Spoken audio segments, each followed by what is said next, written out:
we're here today for our town hall on archival practices, and I'm extremely happy that we are joined today by Margit Rosen from ZKM. For those of you who don't speak German acronyms, this stands for the Center of Art and Media in Karlsruhe in Germany.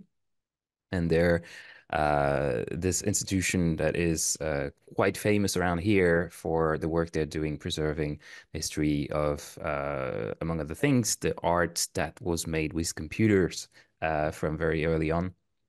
And Margit here is an art historian, curator, and is the head of the Department of Collections, Archives, and Research at ZKM. Margit's also the author of this here shiny piece of book. Uh, well, I don't think you can read this from here. A little known story about a movement, which is a wonderful, wonderful piece of historical work. And yeah, I can't even begin to summarize it, as you could tell. But yeah, very much a recommended read. And yeah, is going to tell us a bit today about her practice, about ZKM, about her own work. Yeah, yes, I agree, David. It is very good. So, so yeah, it's an honor to have you here with us, Margaret. Do you have anything you need to say at the top? No, that just I'm very happy to be here. And I was also looking at the projects of the fellows, super interesting. Well, I'm at the moment less like you are ha tackling the future. I'm more tackling the past. And so the title of my lecture will be presentation is the future of the past, digital art conservation at ZKM. And if I tell something which you know already and you get bored, then you can also just interrupt me.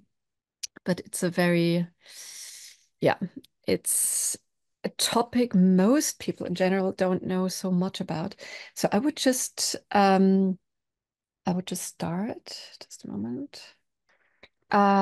Yeah. So, welcome. And as Raphael just said, I'm working at the ZKM Center for Art and Media. And if you don't know the institution, it was founded more than 30 years ago to give artists access to new technologies like computers. So these artists were given access to silicon graphics computers and Next computers. We still have in the attic like this $650,000 computer which was bought in the 1990s, of course, can only do what our mobile phones can do now. And though ZKM was not founded as a museum, it was founded as a place for artistic production. From the beginning, it set up a collection. And that's just to give you a short view, because I will show you very little artworks. And so when ZKM started to do that collection, nobody was aware of the consequences. And to name the problem, electronic hardware is not made to last forever, nor are magnetic data carriers and software components. Art wants eternity, most art. Research, industry, and economy wants transformation. And I give you a very long quote, but I'm a very big fan of Paul de Marini. And he wrote, "We are the first culture to experience our own archaeology on a daily basis. Consider all the drawers, closets, and garages full of obsolete technological junk.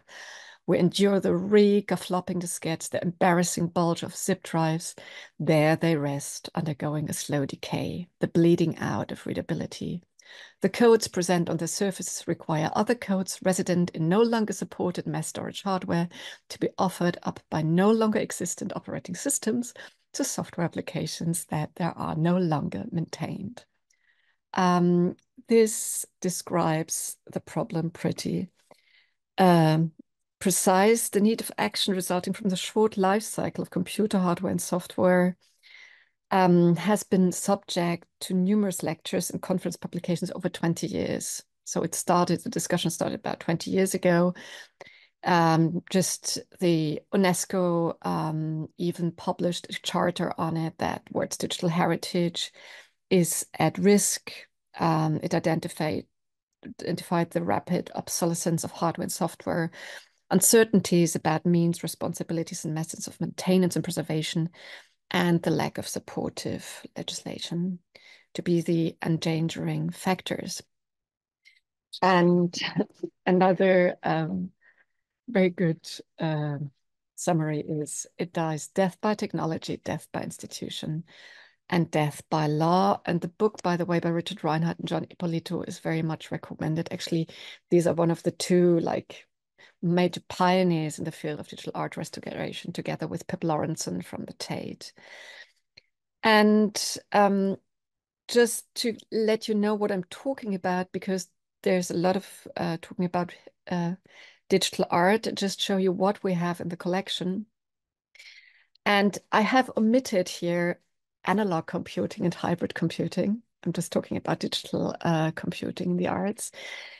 In the 1950s, it started with computer-generated poetry, music, then computer-generated films, images, and that all is on paper, celluloid, or in wood or something, which is easily to be maintained. And then the problem starts with the 1980s with computer-based interactive work or net-related works. I just mentioned here the blockchain for completeness. And the problem is really the works which are on a computer in the exhibition space with process in real time, and even worse if it is related to any online services, the internet, social media, or whatever. And here, like fixed media is really easy, PDF, TIFF, image, movies, JPEGs, though of course, especially with movies, we have to reformat them regularly. And the real trouble is interactive works and web-related works. And so if you see this, I mean, we have about 12,000 artworks. We also, by the way, we also have painting and drawing and everything else, because our founders didn't want to have a media art ghetto. They wanted to have artwork side by side. So the problem is we only have like 261 computer-based artworks, which is, compared to the other museums, a lot. Probably we have the biggest collection of this kind. It's only 2% of our collection, but it consumes like 70% of our time and budget. I think the last 30% go to video art and fixing CRT monitors, which are also dying. So, of course, dying artworks is not a totally new problem, but it's really the rapid obsolescence and the multiple dependencies. And nobody is interested in the industry of maintaining compatibility or producing long-term spare parts. So just another quote, because I like it so much, and it's a very good author, Bruce Sterling. This power book has the lifetime of a hamster, which is a little bit unfair because a hamster is like 3.5 years. Most power books last longer. But the thing is, documents and acidic paper is granite compared to a work of digital art sitting on an obsolete disk format in some unknown software in a museum collection storage area. And so the fact is there are a large number of works which have fallen victim to bit rot or which are destroyed, both in private and public collections. And the problem is, if it's forgotten in some storage, it's just gone. And so when a piece of software decays, does not degrade like a painting, slowly and nostalgically, when a software calls it crash it means the blue screen of death. And we had some losses. Fortunately, some artists had kept the data. And sometimes also the artists lose, and then fortunately we keep the data. So, but now I've this is my Cassandra introduction to the topic, but actually we're doing some very productive work to avoid the loss of all that. So I may introduce you to some of my team. I'm an art historian and not a restorator, so I'm very interested in the topic and have some little programming background, but it's really, it's ridiculous. Our two digital art restorators are Morgane Stricot and Mathieu Vlaminck. They did this education at a school in Avignon, which is now closed down, this part of education, which was very important. But here you see we are collaborating. I mean, to save, it takes a village to save a digital artwork.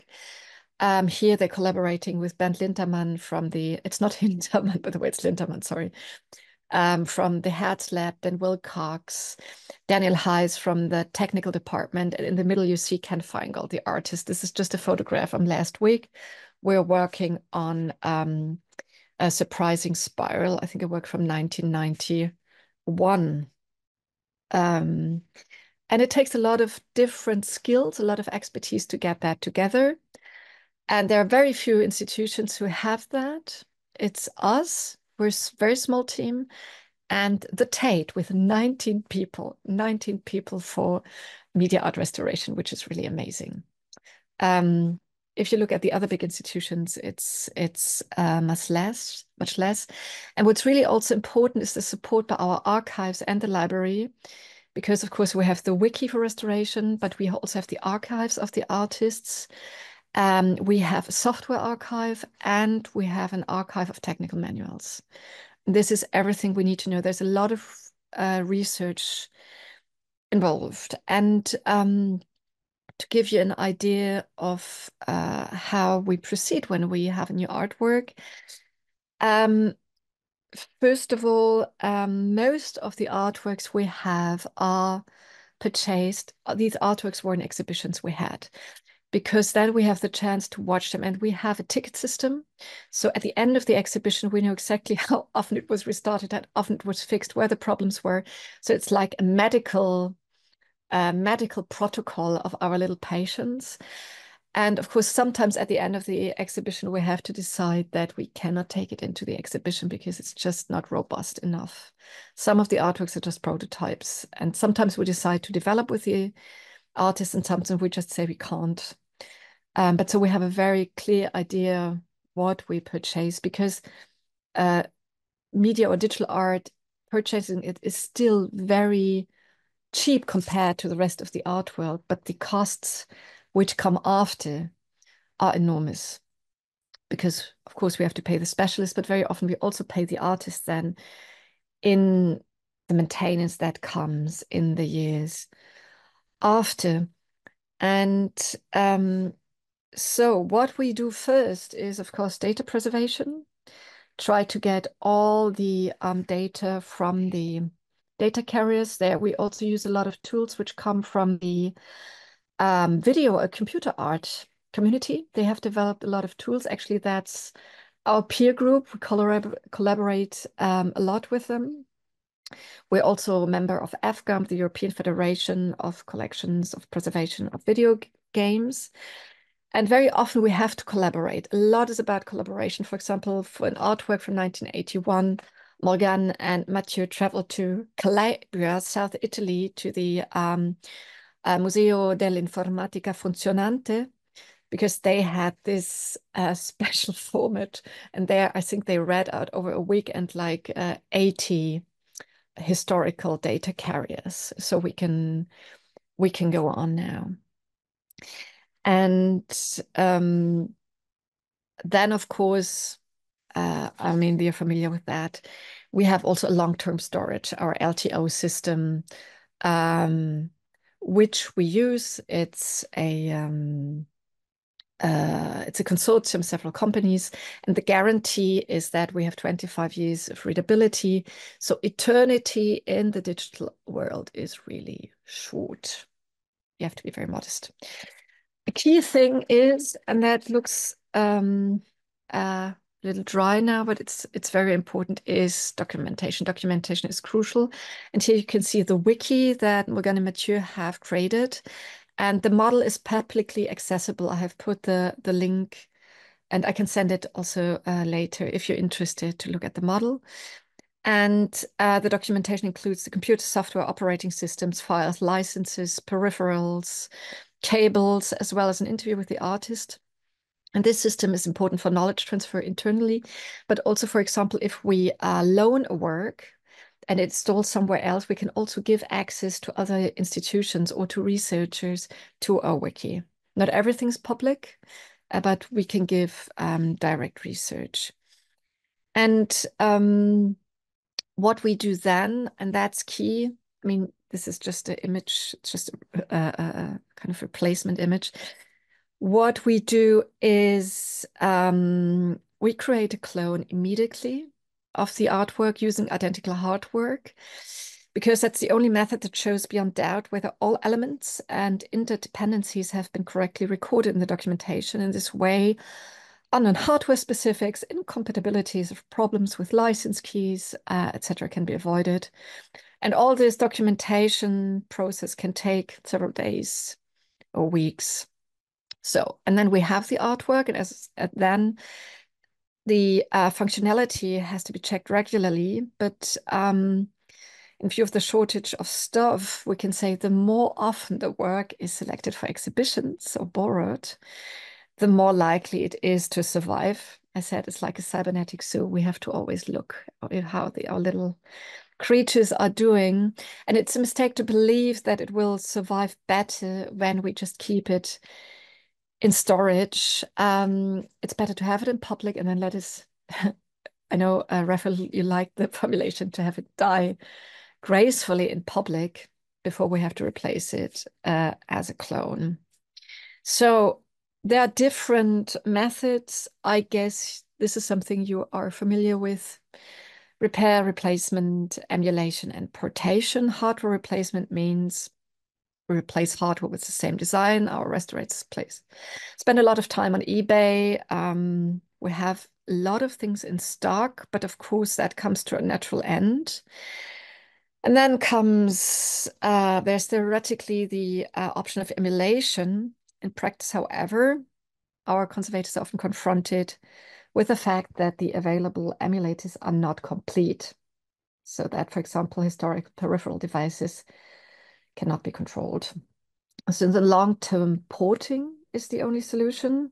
So adapting the software to our current computer system. And the challenge, of course, is here the appearance of the work, its colors, sounds. The temporality should not change. In addition, the visible historical hardware and peripherals are also often very meaningful, because it's very often these things are like sculptures. And if you're interested, maybe we can talk afterwards about different sense of authenticity in this field. So the keyword is variable media. So, but of course, it's clear these are all temporary solutions, because emulators must eventually be emulated, and portated works must be portated further. It's an endless. So survival depends on the uninterrupted chain of knowledge transfer and attention. And by the way, that's one thing I found very interesting. It's also interesting if we look at the relationship between institutions and individuals. An individual can pass on a painting in the family, and it will survive. The preservation of a complex digital object is almost only possible through an institution. So there's also a shift of power with regard to cultural memory from the individual to the institution. I'm not particularly happy about that. So, but I want to show you some examples where there are also particular challenges, because saying like we replace one hardware by the other hardware really easy. This was an example by remote control by Shane Cooper from 1999. And there are some cases, like in this case, we could only do this with the help of our hacker community, because in this case, the software license purchased by the artist was issued for a device with a specific ID. And the manufacturing company of that software does no longer exist, so we can't buy a new license, and we can't replace the computer. So the old computer could only be replaced through a little program on the new computer that simulates the ID, the serial number of the old computer when starting the program. So the good thing, it's illegal, but in principle, but we can do it. Other challenges, and that's really where we are, where everybody is a little bit in despair. Here, I present some research of Tom Anson and Jack McConchy from the Tate. It's not what we are doing, but we're also in close contact. It's an important issue. We have artworks that depend on commercial platforms and environment, not just on a computer with some software. These examples include virtual reality applications offered via platforms such as Steam, VR, Oculus, or Windows Mixed Reality. But this also counts for everything that's on smartphones and tablets, and the lifespan of these artworks is incredibly short if you're not continuously adapt the works to the update, potentially for eternity. And Tom and Jack are working on a system that really allows for having all this in a very specific environment to kind of create a stable environment for all these VR works. And that's a really very interesting piece of research, but still we hesitate to buy VR works because we have no idea yet how to really preserve it, but there's research. And the other issue is, I mean, the thing is why media art, digital art is so interesting because they working with current issues. So they create works which are related to current services like Twitter or X or other things, or Google APIs or other APIs. And then the problem is, and this now we have a lot of works from the 1990s, they were all working with the open API of Google, and Google closed it down. So this is a work, cyber feminist work by Cornelia Solfrank, and I have another typo in it. It's Cornelia, of course, not Cornelia. And so all the requests which were sent to the AI, the API of Google are now, I think there's a limit of 100 requests. Of course, if you have this in the exhibition space, of course, you have the option to pay. But for many, many artists, this creates a real problem because not only Google closed down the API. So what I'm leaving out here, by the way, is the whole topic of really net-based art. We have a few works, but it's not yet our specialty there. I can really recommend to invite Dragan Espenschied from Rhizome, because that's really Rhizome. There are the specialists in the field, and it's good that not everybody does everything because it's just not possible. What we also do is we reconstruct artworks, because some artworks really also from the early 1980s, like the virtual sculpture from Jeffrey Shaw and Theobald Schoover. My pronunciation of Dutch names is not good. Is simply gone. We know how it looks like. Jeffrey know how it behaved. There's some documentation. So also Morgan, they really got into the old Apple II, and maybe I describe it a little what it is. It was like an augmented reality artwork using a Fresnel lens and a semi-transparent mirror mounted on a monitor. And you can tilt it, and then it seems that like this computer-generated image is in space. That's this Pepper's Ghost principle. And it ran back then on an Apple II computer. We still have some works with that, and we also can turn them on. So we can learn about this historical software. And this is also what then our restorators do. They really do this media archaeological approach and really go back into the old software. This is also why we have all the old manuals and reprogram it. So I'm almost finished. Just a little thing. We are in contact with a lot of other new media art archiving institutions. So SIGGRAPH, Ada, Ars Electronica File, IZEA, Memoduct.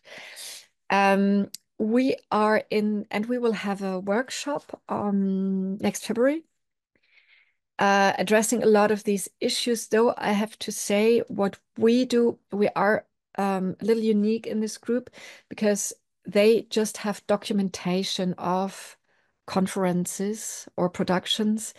They are not involved in really maintaining the works. So this is really more about archives, addressing media art, digital art, but not so much about restoration. We had other conferences about this before. And as I said, death by law, death by technology, death by institutions. I mean, death by technology, I think that's evident. Death by institution is, I mean, one real problem is that most museums are lacking the expertise in the field. This has a pretty great impact on art history because nobody dared to buy this work because nobody know how to maintain them. And it's a real hen egg problem. There are very few people trained to do that. And I cannot really recommend at the moment to tell people to make that education. Pip Lawrenson is establishing a new um, uh, uh, uh, uh, university course at the London University College at the moment. So I can strongly recommend that. But the problem is the museums are hiring very little of these specialized conservators because they don't have their collection. But as they don't have conservators for digital art, they won't dare to buy digital art. And so it's a hen egg problem. And if you don't have a collection of digital art, you will not hire a special restorator for digital art. So this is why we try to share knowledge and to empower the other museums, because it's very, very bad idea if only like 5 institutions worldwide collect these kind of art, because then you will have a lack of diversity, variability, and a lot of things will not be capped. And death by law is also an interesting topic.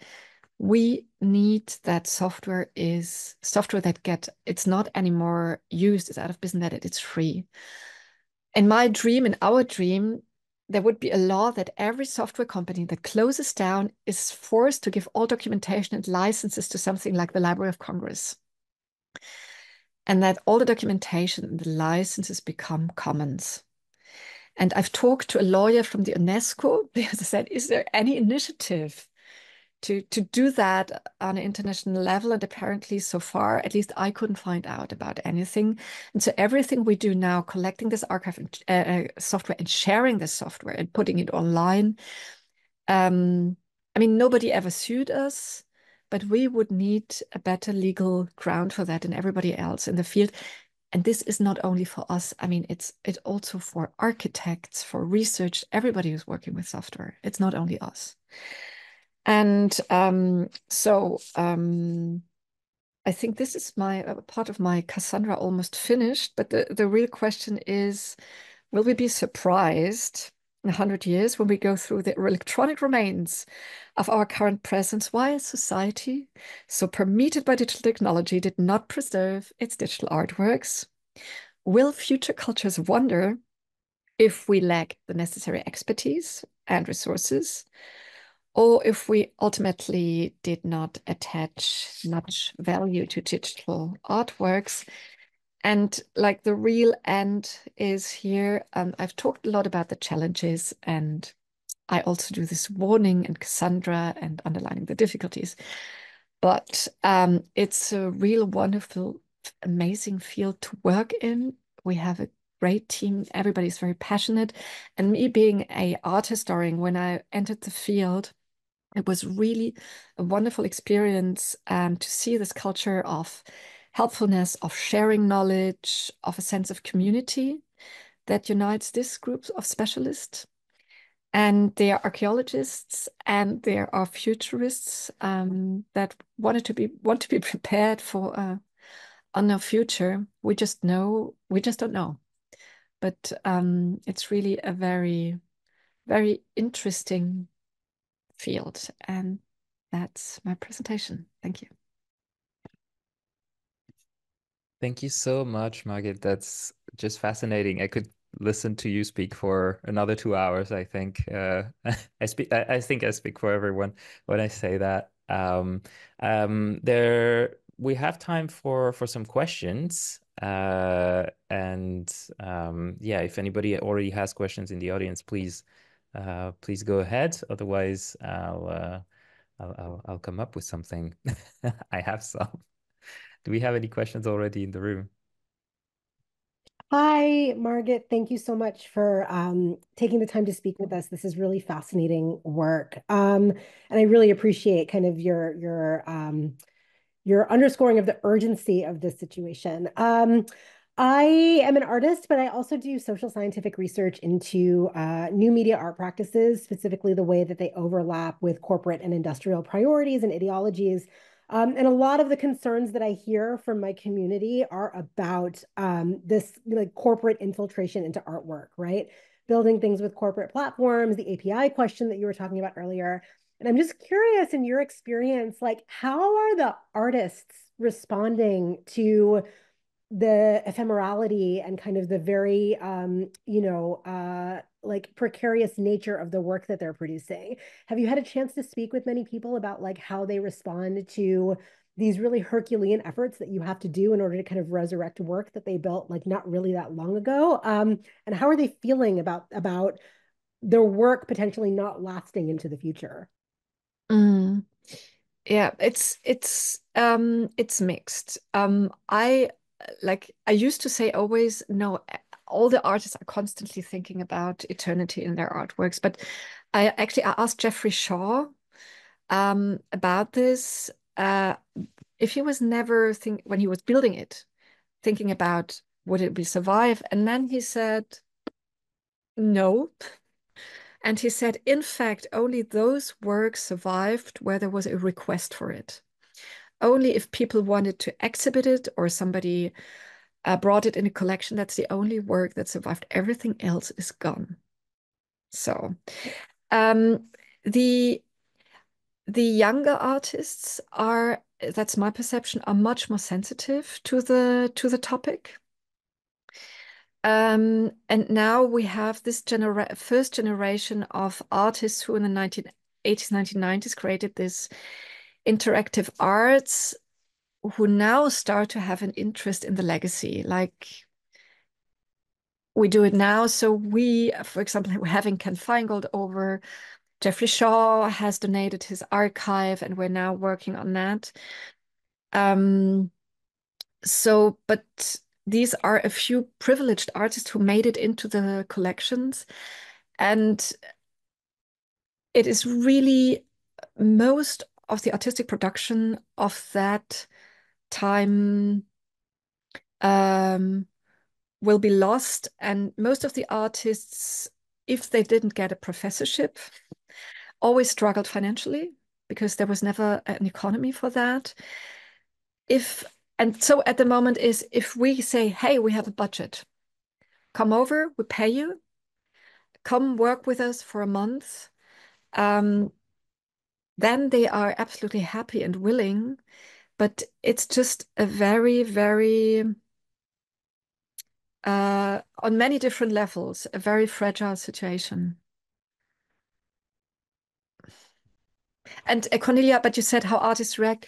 Cornelia Solfrank, for example, when Google closed down the API, she got in contact with a very nice hacker and artist from Aarhus.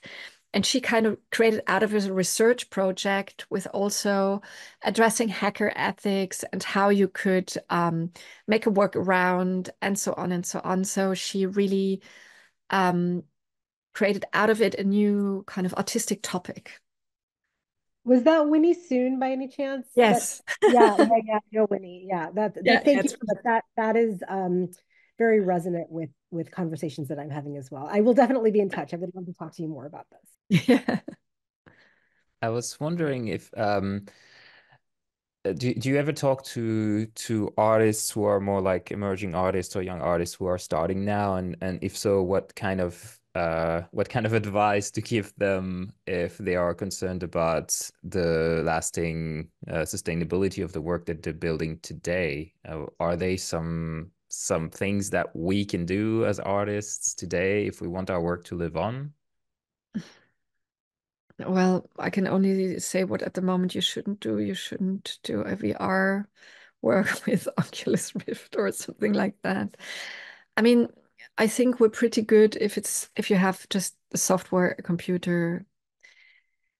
Um, what I mean, it's really difficult because you want to work with the software of your time or with the opportunities. And the only thing which we offer is that if we buy, for example, we bought a work by Justine Aimard or just other young artists, that they are ready to go with us through a very tedious documentation process together. And we make a plan together, and they are very willing. So I'm not like, it's because the projects are so different. It's very difficult to give one for all advice. Just what we see is the artists are very conscious, and we are, in German, there's the word Kriegsgewinner. We are war winners because the artists know that all by their own it will be very difficult to make the work survive. They sell it to us and sometimes even donate because they know there's an institution which will take care of my artwork in the future. And of course, in compared to other artists, that's a little bit unfair because you should be very well paid for the artwork. I can say we invest a lot of money in these artworks, but it's the money which comes afterwards. It's mostly, but of course, for the personal recognition of the artist, that's really, I think it's interesting what different social, economic, artistic aspects come here together, but it's, yeah, it's difficult. But what I hear is that maybe good documentation, avoiding using like public APIs that may, or like proprietary APIs that may go down in the future. Yeah, But you or know, yeah, yeah, no, of course, but yeah. Um, do we have other questions in the audience? I have a question. So just this week, I think the Internet Archive has been under attack by like a DDoS thing. From what I can tell so far, it seems to just be kind of like random, like they don't have an ideological intent behind it. But I wonder if your institution, like you already mentioned, there's some legal risk to preserving some of this stuff. Is that a thing that concerns you guys? Like, is that on your radar? Because it's kind of brave in a way to be operating in that legal gray area that a lot of other people will avoid, especially when there's so few other people doing it. mm, well, no, so far we weren't sued. It's simply because, yeah, a lot of the things we hack, the companies don't exist anymore. I think that's, um, but it really prevents a lot of good work. For example, the German National Library has an emulation for all CD-ROMs, and they can only show it in the reading room and not online. It could be online, everything, the whole emulator, but because of the copyright of the operating system of Microsoft or of Apple or whatever. So it's really against culture, this whole legal systems. But like the software, our Restorators Exchange, that's not so public. So we had thought about creating a platform together with other museums where we really like visibly say, and now it's more people know where to find it, but it's not like the like archive.org or the Internet Archive, like a one place where you know where to attack. But it's just it's a ridiculous situation because nobody will make money with that. I Like guess your approach is kind of similar to the reading room in that there's like a physical spot where it's happening and it's not released widely. So that's a little bit of a comfort legally. well, more or less. If I ask my lawyers, I think the sentence you will end up in prison. I've heard that 2 times in the last year. But one thing was funny related to NFTs. By accident, we created a fortune out of nothing, and so no, yeah, we are not totally on safe grounds, though. Specifically with copying software, the European Union has improved the legal situation. Like for repairing and maintenance, there we see a little move. Yeah. But for example, in Germany, we don't have fair use. That's an American thing. I think Dorothy had a question, if I remember, seeing a hand raise. Yeah, I can't even decide what to ask. But I have I do have a lot of questions. Maybe I could ask one now and then once other people go back and then maybe another. Anyway, I am currently deep in like studying cataloging and have recently been interested in cataloging multimedia and the different cataloging standards available for multimedia types like software cataloging standards. I'm curious because I was just looking at like WorldCat and thinking about how archives you know ensure that that things are properly standardized cataloged in a standard way, but also how that's very different in Europe than it is in the US or in other countries. And there are like many international standards, but there's also institutions make their own decisions. I'm just curious if you could talk more about like the cataloging practices that relate to some of the multimedia works you're talking about, and what happens when the cataloging systems may not have a good like standards, like standardized like best practices for like cataloging works that are kind of like in between mediums. Mm. So most museum management systems are based on at least in Europe, are based on the Spectrum standard. But I think even TMS, the gallery system, which is used in the United States, is also on it's called the Spectrum standard. But what you really want to have there, like controlled vocabularies for your software, is not in there. So basically, most of the institutions develop their own, starting from their own collections. And I don't know of a standard which you could just find and apply.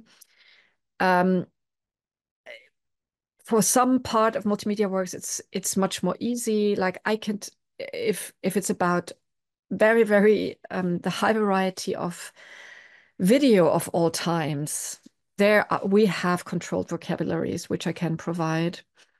With computers, the documentation really is in the wiki, and there you might, if it's about software, you might have to talk to really our digital art restaurators. Superficially for the artworks, we just have the type of computer, the operating system, the language in which the computer programs were programmed, and so on. But the difficult thing is, and this is why our restaurators and the wiki, we receive the artwork in one technical version, but then over the time of the work being with us, it will move to another software and maybe a hardware and to another. And with the normal museum world is not prepared for artwork changing its body. And so the wiki was at least, or is the best method to document this transition. Maybe you don't need that if you have something stable. I don't know if this answers, but I can say a lot of this is in every museum is very idiosyncratic. Mm-hmm. That doesn't give you hope, but you could talk probably to different museums who have these collections that might provide their vocabularies. If I could just quickly follow up and ask, I guess based on your understanding of like what the library or archive strategy is, are they like invested in making sure that the artworks are searchable on like these international databases? Like, no, it doesn't have to be WorldCat, but like making sure the collections like well, I imagine that that's like part of the strategy of keeping it preserved, like to make people aware that these materials exist by making them searchable. I'm just curious if you could speak. Okay, that really quick. Yeah, no, there have been several initiatives since I'm in the field to link all the media art collections. Then there was funding for 2 years, and then we had another database graveyard that died. There's the big graveyard of database initiatives. We just started another thing with Lima in Amsterdam. They are really great. And by the way, they are in great danger to be closed down. They are the institution in the Netherlands who take care of these topics. And they now got a budget cut. They will probably close down. It's really terrible. But with them, we did a project where we entered the data of our collection into Wikidata, so that we do not create another specific database, but that we go into a structure which is maintained by a bigger group long term. Of course, for a museum person, it's terrible, that feeling of loss of control, because if I put something in, there might be somebody who changes it. So, but Wikidata is maybe something what we will pursue. And with this, the event I was announcing in February, and you're cordially invited to join. We want to put all the media art archives together, so that we will create another database, but really to make it a kind of a global endeavor carried by a lot of institutions, so that you can really search. But it's a big effort, and we all do this next to our normal work. I don't know, did this help in any way? Okay. I heard you mention this idea of like the artwork's body, and potentially this substrate changing over time.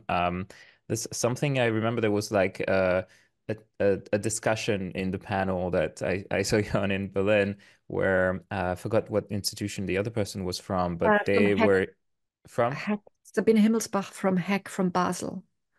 Exactly, right. And so, yeah, they have, it sounded like their approach is a lot more based on emulation, and yours is a lot more based on trying as much as possible to run the work on the original hardware, or as close as possible to the original hardware.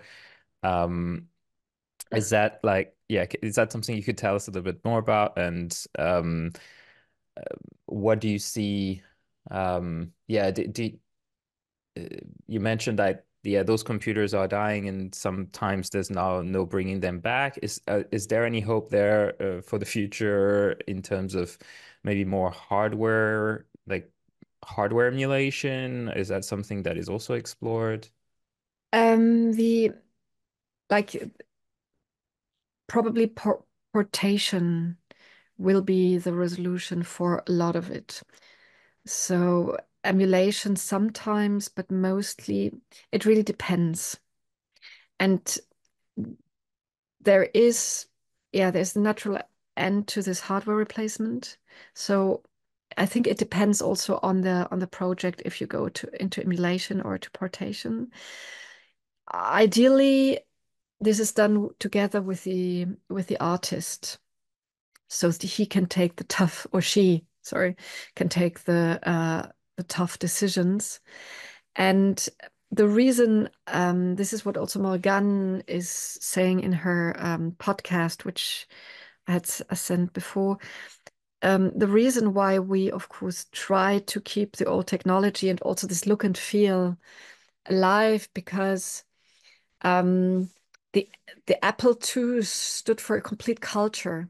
Like technology has a symbolic meaning in itself. It's not neutral like tape or something.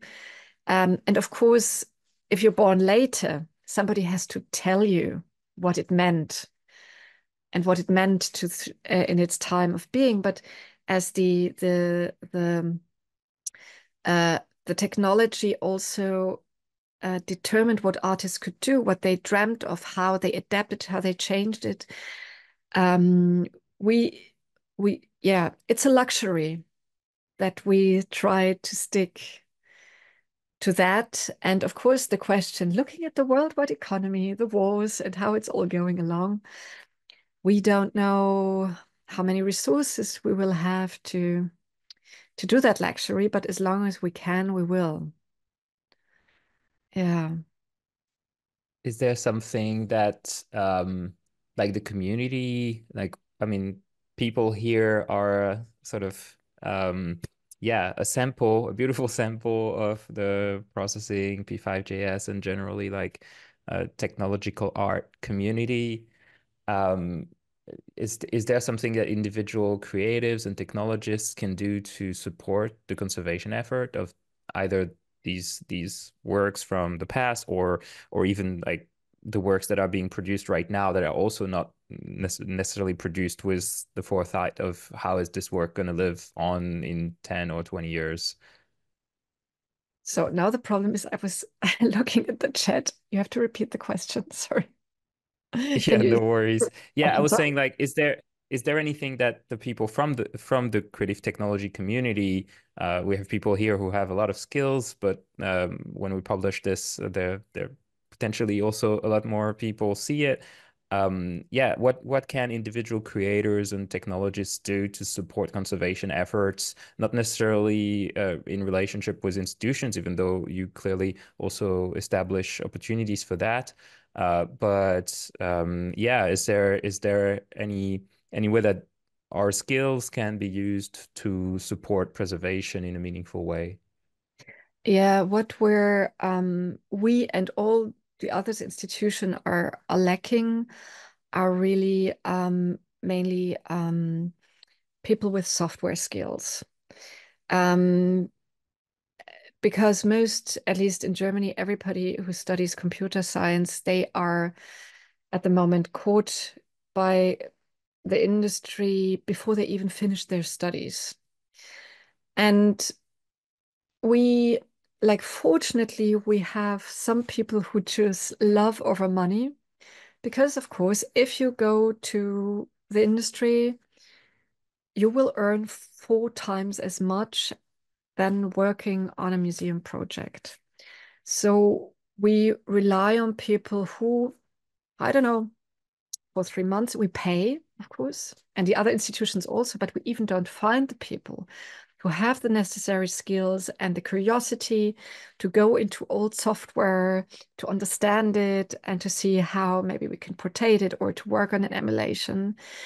And in the video game preservation community, there are a lot of people like that, but it's a much broader community than for the art world. In the end, the art world is a very small scene. So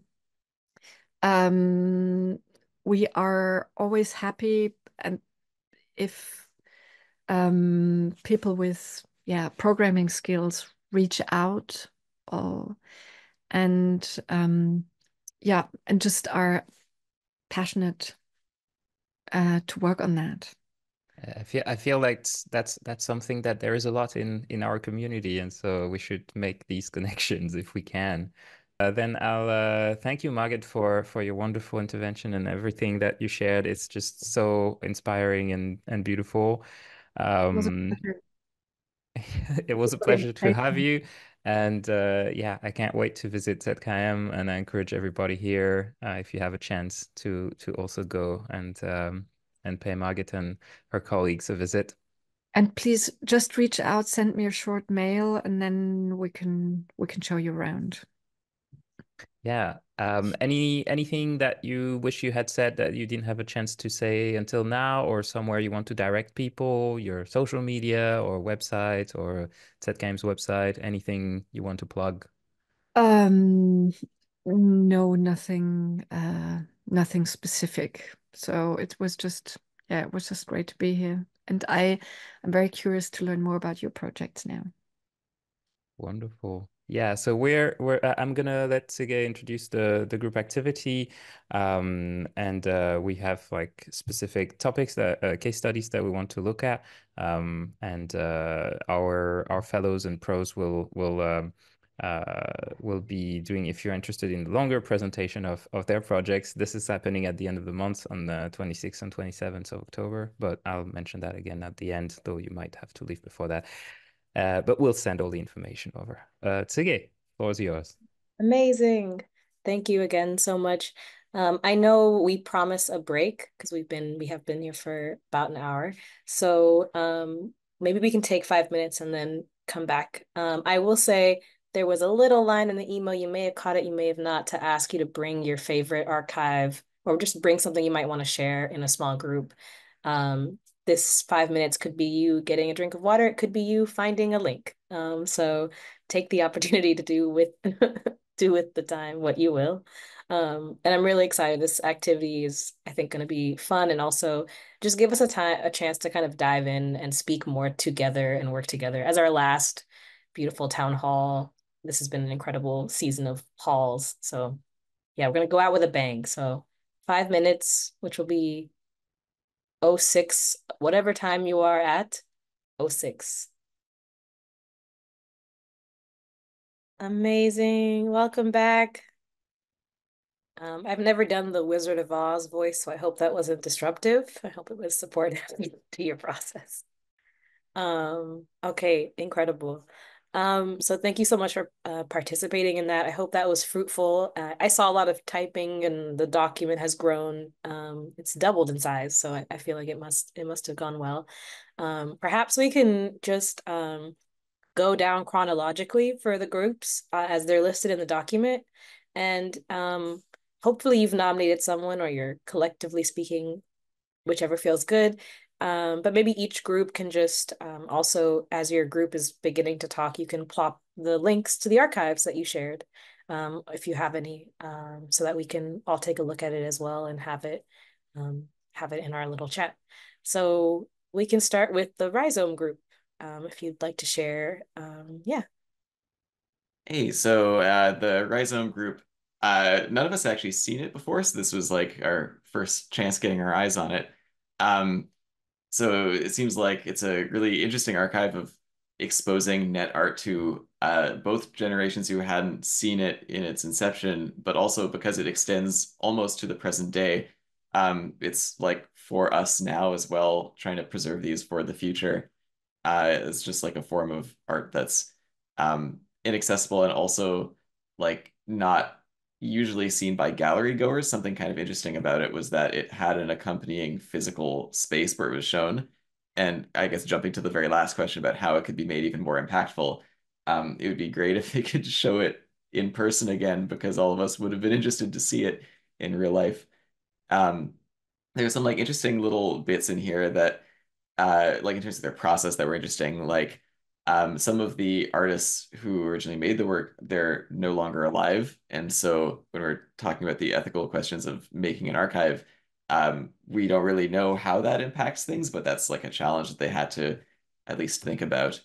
And they also had a bunch of different approaches for different works on like how are you going to present it. So there's a lot of screenshots of things that used to be running. And when you have things that used to run over dial-up, they were talking about emulating dial-up speeds. So there's this question of like in emulation and recreating things, like to what degree do you try to fake things that no longer has original hardware, or like is that inaccurate? So their approach seems to be to try to recreate what they can't just naturally have, which seems pretty reasonable. Let's see, is there anything else in here that we want to say? In terms of limitations, also not all of the works can be interacted with just via the website, which yeah, seems in line with everything we've heard of before. But that's just one of the compromises you have to make in order to get, I think they said 100 pieces of art, all accessible to some degree. Anyone else in the group, anything you want to add? Cool. Amazing. Thank you, Rhizome Group. And if you want to share the links to whatever archives you were sharing or things that you have been interested in, feel free to do that in the chat. Amazing. Thank you. And we can move on to Mimi's work, the Library of Missing Data Sets. I don't know why I said it like that. I'm recovering from a cold. Also, you're welcome to share your screen if there are images or things that you think from the sites people would like to see as well. But yeah. I think we decided to go a little like collectively. Because we were just like waxing kind of, and then we were like, wait, questions. Okay, we answered them mostly. Does anybody want to jump in first from this group? Well, I guess I can say the work, I guess it's a it's a file cabinet of empty files and they're labeled. And she describes what missing actually means in here. We're reading from her own words. The word missing is inherently normative. It implies both a lack and an ought. Something does not exist, but it should. And also these spots, spaces, gaps pointing towards highlighting difference, especially social systematic difference. So we kind of talked about in our own also experiences, in our own thoughts about this theme. And maybe those who had some of those ideas, feel free to jump in.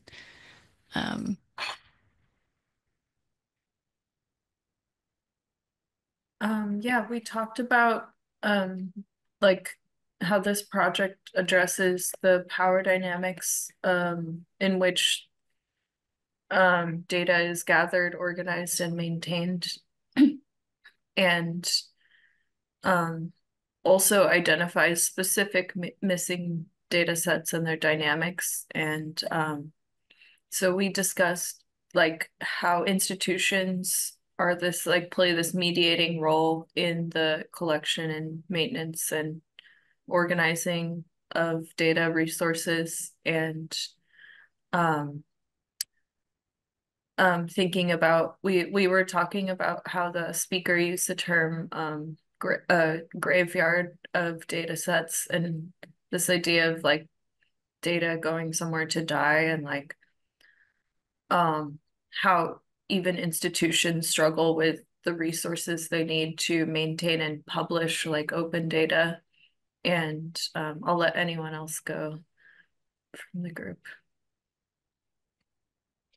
Yeah, that there was a really strong set of connections around the sort of power structures that determine categories and some of the definition of these data sets. And then that relationship Margit was highlighting about how institutions embody the power, create a new power dynamic around who has access to preserving works of art, but that also is the case for these data sets. And in Mimi's GitHub, there's a statement about not being collected, like people's data, like not being collected as could be an act of resistance, or like in some situations, the missing data is, a reflection of who has the power to collect the data. So there's some interesting, and the project as a whole is about these structural dynamics. So it's a sort of there's a bit of a meta interrogation going on too about what archives are doing. Yeah, I'm kind of obsessed with this. And thank you for like highlighting this as I hadn't encountered this work before, and automatically I started like having synapses firing with like my own project, and like how does one interpret or even begin to approach like completely like unintelligible or like affective data, or data that just like doesn't exist because it's under researched or kept behind things. but it made me I shared it in our smaller chat, and I linked them here. There's Konstantina Zavatzanos, um who is an artist and organizer, and they created this piece at the new museum a number of years ago in 2015 that was like 2 floor stack of um their family and personal debt from like over 300 years that went like stacks and stacks of papers. And then I looking at the filing cabinets for Mimi's project, there's like these 2 iterations. And the first iteration is white with green folders in a very like institutional specific sort of way. And then the second one is painted gold. And Mimi had highlighted the gold painting as highlighting the relationship to Blackness and the ways in which like a ledger or a data set had both like overvalues and undervalues Black folks in the US. And then like I think to extrapolate all these different listings in the GitHub of all these other social groups and dynamics that are overdetermined and underdetermined at the same time, that make these like stopgaps in a historical narrative. And it made me think of Saidiya Hartman's work, who's an artist or a scholar rather on artistry. Though I would also argue that she is an artist in her own right, who's like speaking to and from the archive of lost people that is just like completely like open and closed at the same time due to the structures that surround it. Yeah, so there's just been a lot. We didn't really get to share, I realized, like our personal like archive obsessions, or like the ones that we wanted to bring. But I'm just gonna drop in the chat a link to mine, which I've been spending a lot of time with. It's the sonification, which I think sonification is an archive, which is like what my whole project is about, but it's of the moon. And I've been just like spending a lot of time with moon sounds. So I please and peruse and listen as you will. You can also listen to Jupiter's rings and Saturn's rings, which is fun. I love that so much. But I won't derail us talking about the moon because I could. And no pressure, everyone, with sharing the links. But yes, please do. I think it's beautiful in the ways that they expand how we're thinking about these things. And all these projects are so different. I'm so happy to hear your takes. With that, let's go on to our third group, built with processing. Yes. Oh, I was not muted. Well, apologies for that. So yeah, we were talking about mainly 3 things. The early releases of processing between 2001, the first release of processing Java, and 2005. These releases are not available on the processing.org website, but they were archived on an old server that very few people have access to. And I was lucky to have access to it and have the time to look and dive through them. Then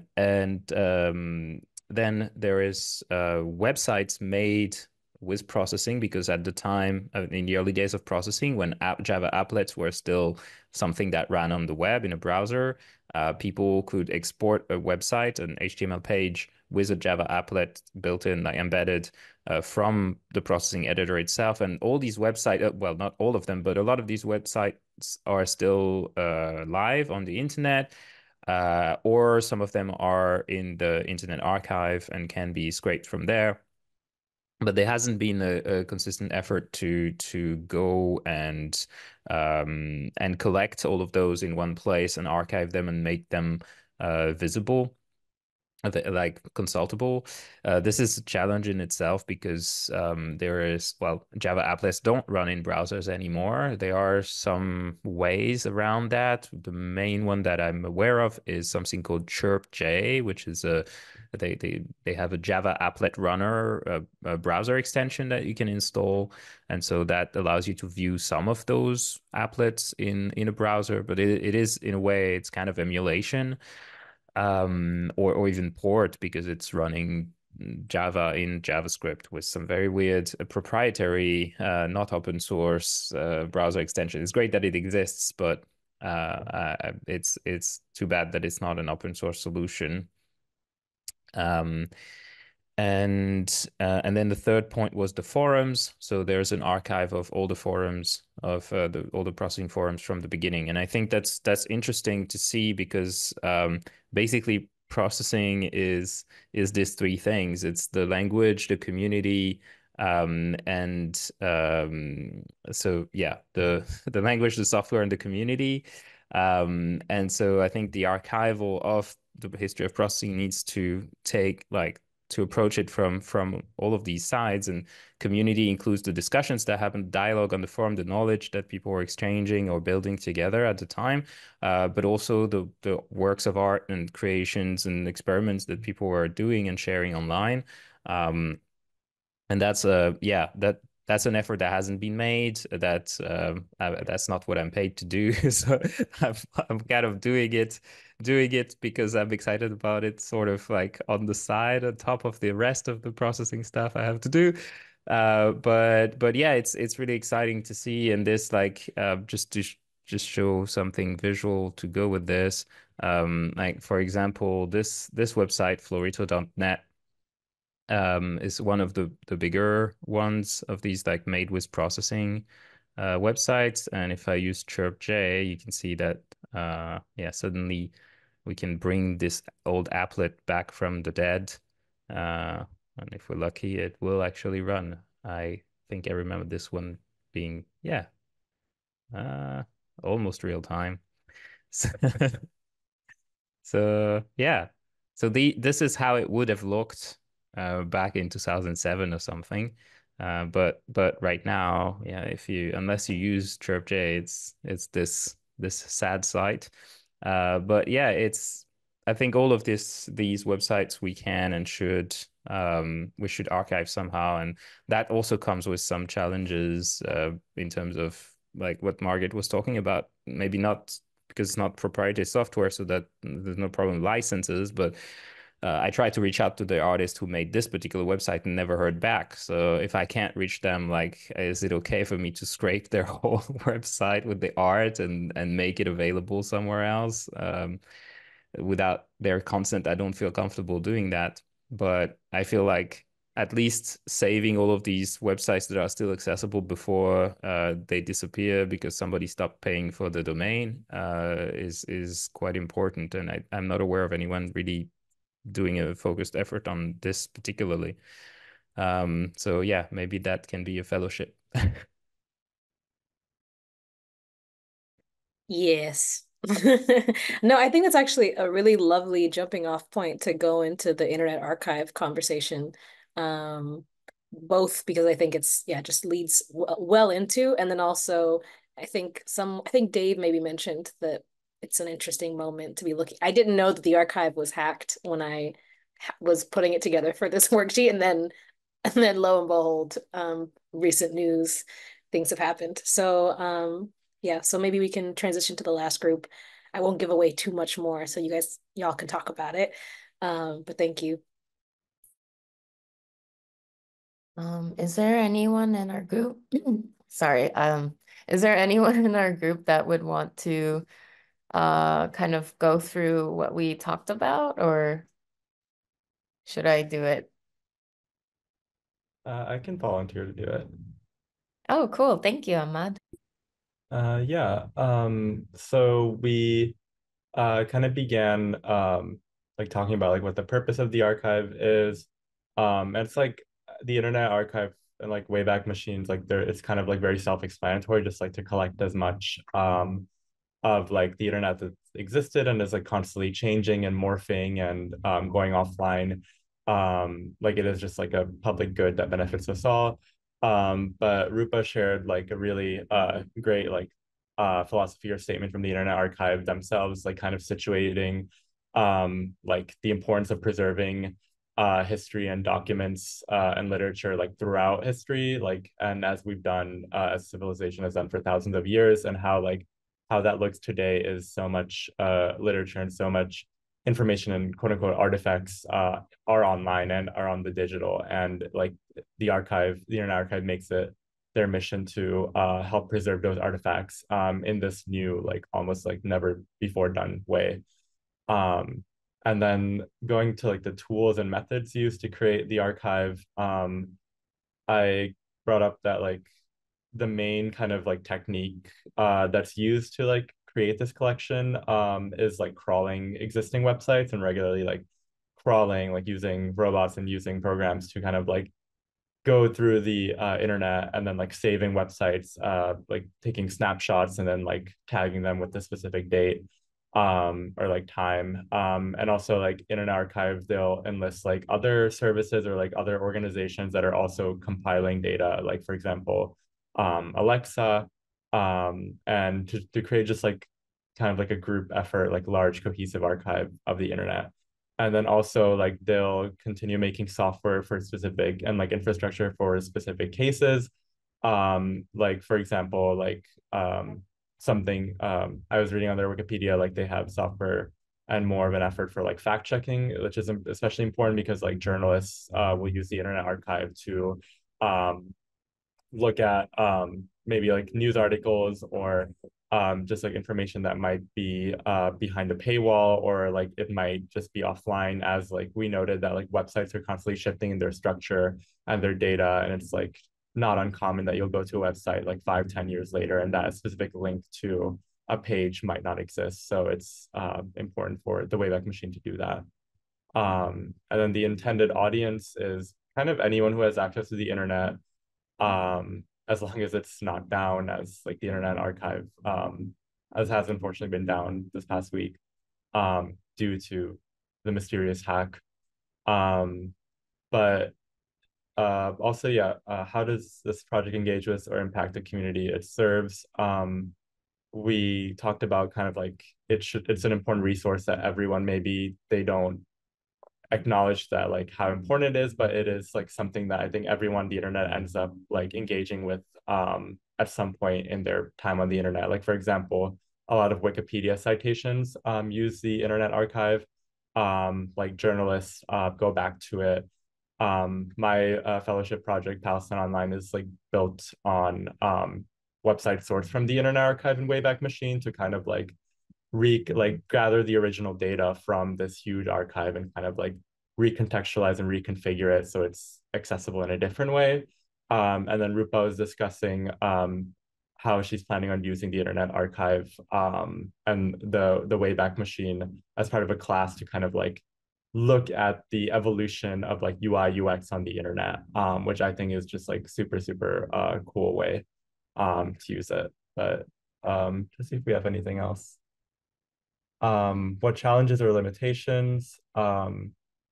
Like the Internet Archive, it's like a nonprofit and it like doesn't have as much resources or funds as like a lot of like larger companies that arbitrate the content of the internet, like Google might have. So there's always an issue of like upkeep and like how like we should have more funding and resources for such an important project that like doesn't specifically make money, but it is like a public good. And yeah, I guess future developments or improvements is that, yeah, give more give more money and resources to the Internet Archive because they do something really important. Yes, I thank you. I was gonna make some joke around like we all send vibes to resurrect and money manifests. Um, but I guess that's it. Thank you so much, everyone, for participating in that. I hope that was fun and a nice way to engage with each other as our last truly teardrop town hall together. I know we are, again, right at time, pretty much. I really do want to give us an opportunity to just say kind of a nice goodbye and hear everyone's voice one last time together until, a couple weeks when we'll be hearing each other's presentations. So maybe we can do like our name one last time and like a little like a word or two, which I know is impossible, but that's the prompt is a word or two on just any thoughts, anything you're taking from today or I maybe the entire series, whatever's kind of at top of mind. And we'll do that and we'll just popcorn and we'll try to keep it in time. Yeah. Oh wait, I just want to make one announcement, sorry, before people get started. I posted the Code and Community event on all our social media platforms on LinkedIn, Twitter, Facebook, and Instagram. I just posted it on Instagram right now. Sorry, there was a little mistake that I had to edit. But yeah, please feel free to share and invite anyone that you want to. The capacity should be at like 300 people. The RSVPs are at 400 because usually half of the people end up showing up. So, yeah, invite as many people as you want to. Amazing. And if you want, Sonia, you can begin checking us out and popcorn to the next person so we can get moving. Oh, wait, I should do it? Okay. Or someone else? Okay, I'll just do it. Okay, Sonia, they, them pronouns. I'm excited about all of this and I will popcorn it to Rupa. Hi, everyone. Rupa, she, her pronouns. I'm a Processing Foundation fellow, and I'm just feeling grateful for all of the opportunities to share with you all, hear your thoughts, be in community, and really excited about seeing everybody's projects at the end of the month. Oh, and I'll popcorn to Dorothy. So a takeaway from today, or in general, I think I I really appreciate that this fellowship is like allowed us to think with like so many different things with archiving and like open source and art practices. The archiving project in particular today, it made me think a lot about like sort of the workflows between like art, how artists' intentions and like how they use technology, and then like archivists and data scientists and like data people like it's like intentions to preserve, and how like artists can like and archivists can like be thinking about each other as like potential audiences and like work together. In it made me think about how some artists like are like against the archive and like will do things to make it difficult for archivists, versus like another way like making artwork out of food where it's like of course it can't be preserved very easily, like versus like what does it mean to make art in anticipation of it being like archived. And I'll popcorn to Dia. Hi guys, Dia Solanki, she, her pronouns, and from today's session, I've been thinking a lot about how like every artist can upload their artwork to one particular place and like from 2024 it doesn't get lost. But I think that's something that's kind of impossible. But that's what I've been thinking. And I'll popcorn it to Claudine. Hi, Claudine Chen, she, her. And I guess the words for me is just expanded horizons. Just the series has just opened me up to all these topics, and the speakers you had were just so amazing. So yeah, again, very grateful for this. Thank you. I'll popcorn to Dora. Hi, I'm Dora. My pronouns are she, her. Yeah, also feeling so grateful for this opportunity to meet everybody, see everybody's work, and be introduced to all these new topics. Yeah, I will popcorn to David. Hey all, David Hecht, he, him, and the foundation, the fellowship with Dorothy, working on a project, and really simply, the word that popped to mind was digging. Like there's so much that I've received to dig into and also just dig it. It's been really, every session has been illuminating and opened up new horizons or new tunnels to go into. So I'm grateful as well for that. I will popcorn to An. Yeah, hey everyone, my name is Anh and I go by they them pronoun. So for me, there are only two words in my mind right now, which is appreciation and gratitude. Like, I really appreciate the fellowship, TK, Rafael, Sonia, and everyone for coming together for such a thoughtful and wholesome space. And I really love the opportunity to learn from you all, coming from open source, digital art, and so many more. And I think a takeaway from today's session is I think that archiving and maintaining is a really beautiful thing. And I cannot wait to see your beautiful project at the end of the month. Yeah. Oh, I will popcorn to Dave. Hey, Dave Pagurek, he, him. The previous development platform that I sunk a lot of time into was Flash, and so coming from that, where it had to be maintained by like open source people afterwards, it's great to be in like an organization where it's being actively developed right now, and it's also thinking about archiving itself, which is pretty uncommon. I'll popcorn to Lewis. Hi everyone, Luis, he, him pronouns. My takeaway from today is like thinking about digital art, media, and software as a cultural legacy that it would be really important for us to preserve. And I just want to express my gratitude with the fellowship. It was an amazing opportunity to get to know everyone, to learn so much with one another. So yeah, thank you so much. And I'll popcorn to Ahmad. Hi, I'm Ahmad. Use he, him pronouns.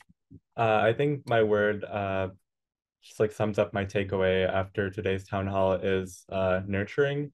I think like especially archiving for me is like a practice of nurturing. Like you can create like a work of art, and especially in like the digital landscape we work in, you can like kind of like plant that seed, but like the upkeep of it like requires constant nurturing, constant reconfiguring. Just like neglect oftentimes like just can be like no one's fault, but like neglect kind of like takes these works like out of the sphere. And I think it's important to constantly come back to like nurture them and to update them. And yeah, I've also just like thank you. I'm so grateful to everyone for this fellowship and to be able to like discuss just like these very, very important, but like oftentimes in some spaces like kind of like neglected ideas and topics. So yeah, very grateful. And not sure. I think Buffy, you haven't gone yet, right? Yeah. Hi. Thank you.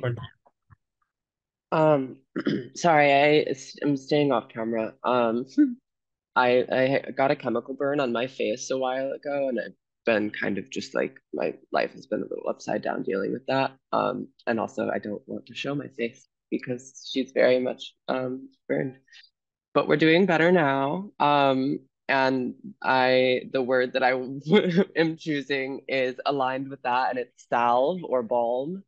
I've been feeling very like held, I think intellectually and um pragmatically, like as someone who's like very insecure about like my relationship to software and to code, um, coming at it from kind of like an outsider or like perspective, and then also then like together being able to dissolve that outsider insider vibe, and just be like, oh no, we're all like working on strange and beautiful things alongside each other, just with the different toolboxes that we have, and that feels like really affirming, and like a balm. So thank you all.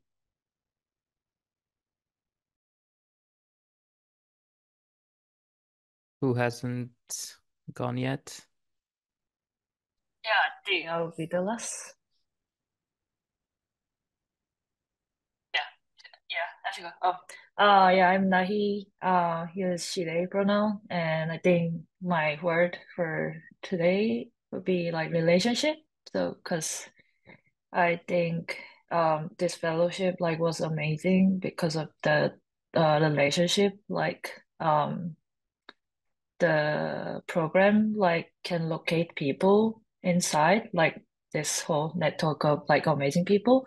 And also I think it's also related to this archiving process of art because as an artist, like I also think about digital artists, like think about like what will happen one day, like everything, like the servers, whole things like just exploded and there's not like such a thing exists anymore. If then like what would my art mean at that time? And but I think as long as me and like the other people like having some relationship with that art and then remembering that art in that relationship, I think it will have some meaning and then it has some possibility to be revived. So yeah, that's what I think. Yeah, when I'm thinking about the archival process about art.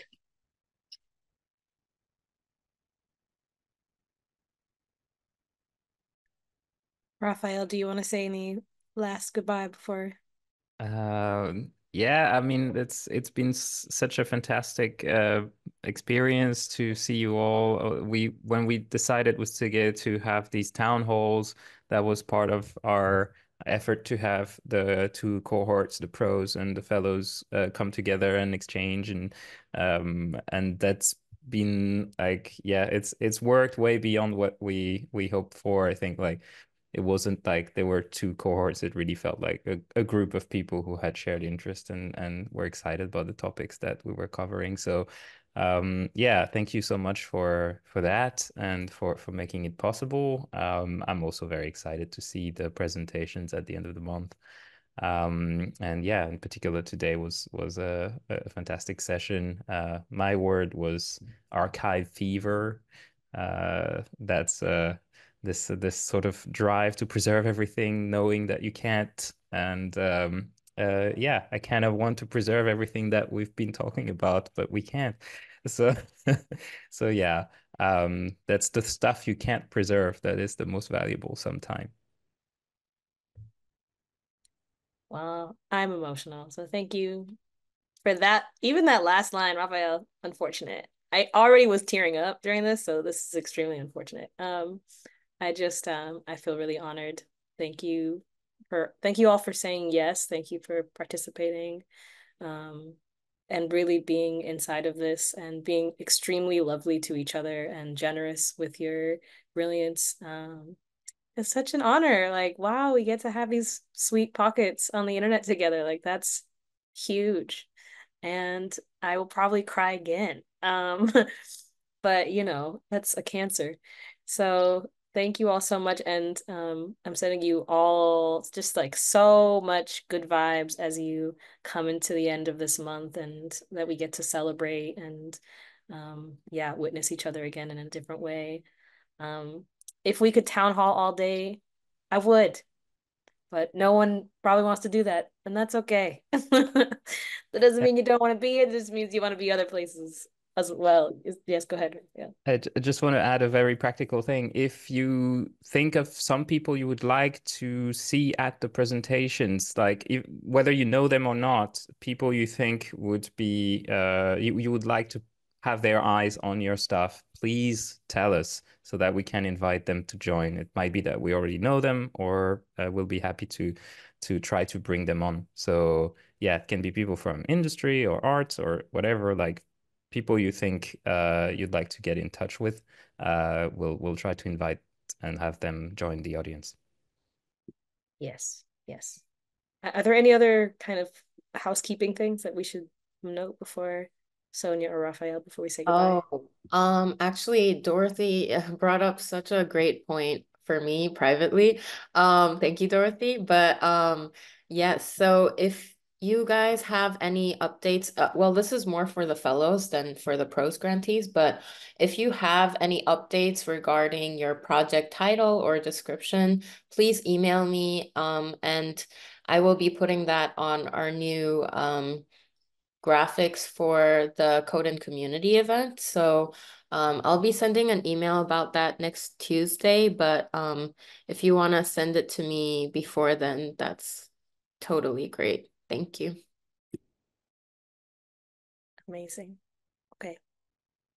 Oh, just send them to me via email. I see from Luis. I can also send an email about that on Tuesday too, but yeah, just email them to me. Actually, like, if I could just clarify, is trying to understand, like, I guess setting deadlines or kind of like the presentation, would you say that that's kind of like that's when everything, I mean, understanding that these projects are continuing in various ways, but like is the presentation kind of like that's like the day where everything, like we want to have the link published so everyone can kind of go to it and stuff like that, or would it be like in advance of that for a certain, I guess, yeah. I mean, we can have a longer conversation regarding Yeah. y'all's project because that might be shifting just, but yeah. Well, let's talk offline. Yeah. Okay. Yeah, if you have any questions about the final presentations, please ask either on Discord or send an email to Gay or I or both. Ideally both actually if it's an email. And yeah, we'll try to answer everything timeline wise as well. Yeah, for pros for the final documentation as well, I'll be in touch with some more details. So yeah, we're here to help you have a successful end of this program. Okay, sounds good. Talk to you all soon. Thank you. Bye, everybody. Thank you so much.